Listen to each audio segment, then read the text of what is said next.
company removed the fee that had traditionally made stockbrokers money. Then millions of people started using it, and somehow the company eventually generated more than $4.4 billion in annual revenue and nearly $1.9 billion in profit. The company was Robinhood.at first. The business looked almost impossible. If customers didn't pay commissions to buy stocks, how could the broker make money? The answer wasn't hidden in some complicated financial trick. It was hidden inside what happened after the customer pressed the buy button. But that business model created a second problem. The more successful Robinhood became, the more trading activity it had to handle. And eventually, that growth would push the company into one of the biggest crises in its history. To understand how Robinhood became a multi-billion-dollar financial business, you have to go back to 2013. Vlad Tenev and Baiju Bhatt were Stanford classmates who had already been building software for financial firms. They believed the stock market had a problem. The technology behind trading was becoming faster and cheaper, but ordinary investors were still paying commissions and dealing with financial platforms that could feel intimidating. So they built something that looked almost too simple. An investing app with no account minimums and no trading commissions. Robinhood launched publicly in March 2015. Before launch, roughly 800,000 people had already joined its waiting list. Within months, more than $212 million had been traded through the platform, and Robinhood said its customers had collectively saved about $5 million in commissions. Even more importantly, Robinhood said roughly 1 in 4 customers was using it as their first investment account. That was the first clue that this wasn't simply a cheaper brokerage. It was reaching people who previously might not have invested at all. But there was an obvious problem. Robinhood had removed one of the most traditional ways brokers made money, so what was left? The answer was payment for order flow. The phrase sounds complicated, but the basic idea is simple. Your order still has to be executed, though. Robinhood can route that order to a market maker. Imagine you buy $1,000 worth of stock through Robinhood. You don't pay Robinhood a normal trading commission. The market maker executes the trade and pays Robinhood transaction-based revenue for the order flow. The amount Robinhood makes on an individual trade can be tiny. That was the whole point. Robinhood wasn't trying to make a large amount of money from one customer. It was trying to build a huge number of customers and a huge amount of trading activity.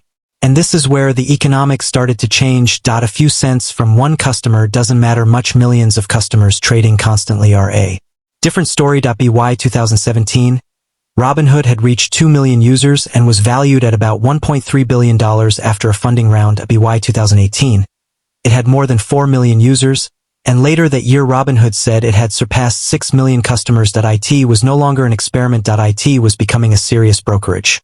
But growth created a new problem. A brokerage isn't just an app behind every simple buy button. Is a complicated financial infrastructure responsible for moving money, settling trades, managing risk, and meeting regulatory requirements. Robinhood eventually decided that relying on outside infrastructure wasn't enough, so it began building its own clearing system. That meant licenses, compliance teams, engineers, and an entirely new layer of financial infrastructure. In 2018, Robinhood said it had built its own clearing system with licenses from FINRA, the Depository Trust and Clearing Corporation, and the Options Clearing Corporation. The company was no longer just building a beautiful mobile interface. It was building part of the machinery underneath the financial system itself. And then Robinhood made another important move. It stopped being just a stock trading company. It added options. It launched cryptocurrency trading. It expanded margin services. It introduced a web platform. The logic was straightforward. If the customer was already inside Robinhood, why make them leave for another financial product? This was the beginning of a much bigger strategy. Robinhood wasn't just trying to make money from trades. It was trying to become the financial account customers kept coming back to. And then the market gave Robinhood exactly what it needed. A massive wave of retail trading. In 2020, the pandemic changed the behavior of millions of Americans. People were stuck at home. Markets were moving violently. Stimulus money was circulating through the economy, and millions of people who had never considered themselves investors suddenly started opening brokerage accounts. Robinhood became one of the symbols of that transformation. But there was a dangerous side to the growth. When investing becomes incredibly easy, people don't necessarily invest more carefully. They may trade more, they may speculate more, and some may start treating the market like a game. Options trading and cryptocurrencies became particularly important to the new generation of retail investors.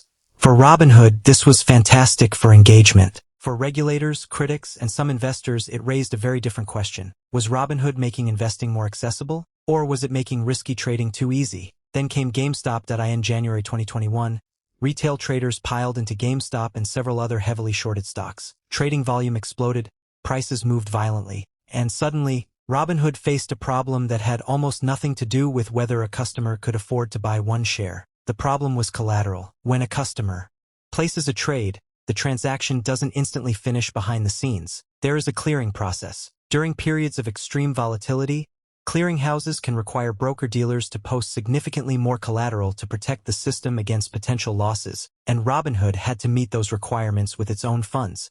Customer money couldn't simply be used to satisfy those clearinghouse deposit requirements, so when volatility exploded around stocks like GameStop and AMC, Robinhood's required deposits increased sharply. The company suddenly had to find much more capital, and if it couldn't meet those requirements, its ability to settle trades could be threatened. So on January 28, 2021, Robinhood restricted customers from purchasing certain securities, including GameStop and AMC. To many users, it looked like Robinhood had suddenly taken away their ability to trade, but underneath the app was a much more complicated problem. The company was trying to keep its brokerage functioning while meeting the financial requirements imposed by the clearing system. The backlash was enormous. Customers were furious. Politicians demanded answers.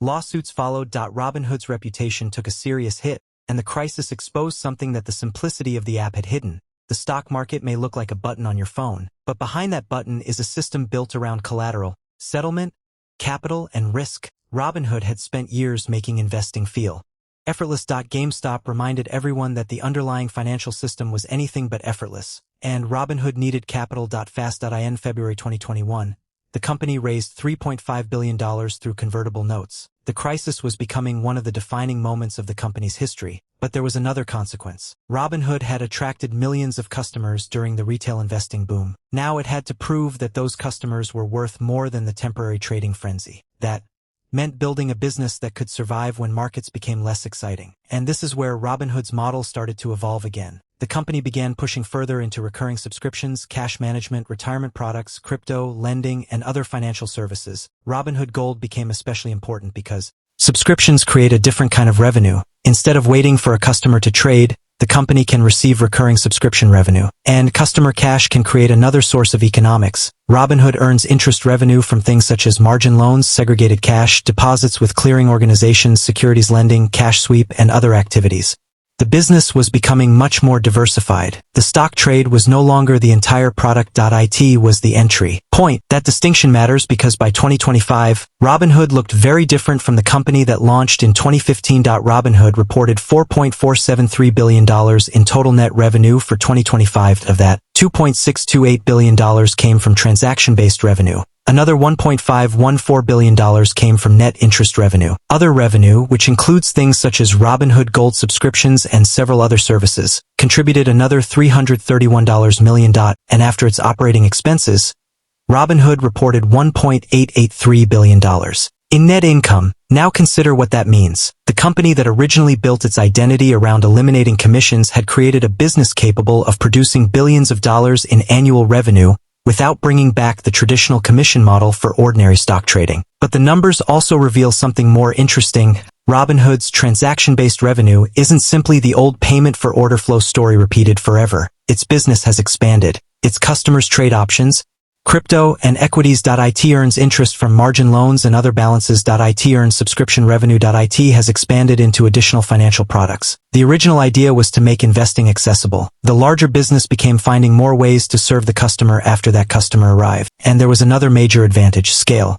Technology has a strange property in financial businesses. Building the technology can be incredibly expensive, but once the infrastructure exists, adding another customer doesn't necessarily require building an entirely new brokerage from scratch. That doesn't mean every new customer is free to serve. Robinhood still spends heavily on technology, operations, compliance, marketing, and risk management. In 2025, technology and development cost about $897 million. Marketing cost roughly $399 million. General and administrative expenses were about $628 million. Total operating expenses reached approximately $2.379 billion. So the real business isn't a free app. It's a huge financial infrastructure company hidden behind a simple app, and that creates Robinhood's biggest strategic challenge. Its original advantage was simplicity, but as the company grows, simplicity becomes harder to maintain. More products mean more complexity. More customers mean more risk. More trading means more infrastructure. More financial services mean more regulation.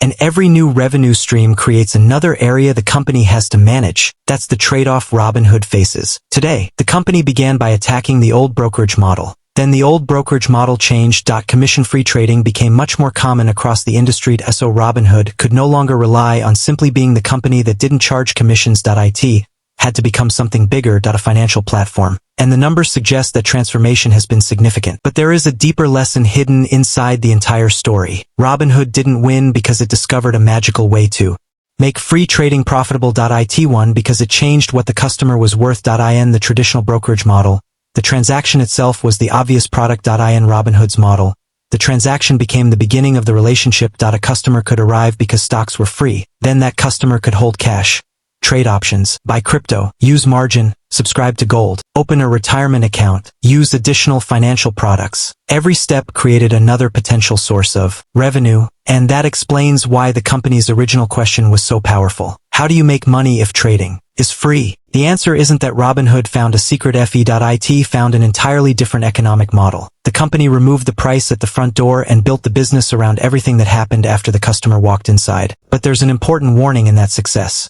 The same scale that creates billions in revenue can create billions in responsibility. GameStop proved that. When millions of people trade through one platform at the same time, the company isn't simply operating an app anymore. It becomes part of the infrastructure connecting ordinary investors to the financial markets. And when that infrastructure is stressed, the consequences can move far beyond the screen. That is ultimately what makes Robinhood's story so interesting. It started as a company trying to make Wall Street feel simple. It became a company learning that the financial system itself is anything but simple, and the most valuable thing Robinhood gave away was never really the trade. It was access. Once millions of people had that access, Robinhood had something far more valuable than a commission. It had a relationship with the customer.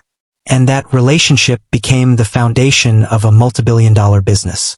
In the traditional brokerage model, the transaction itself was the obvious product. In Robinhood's model, the transaction became the beginning of the relationship. And that relationship became the foundation of a multibillion-dollar business.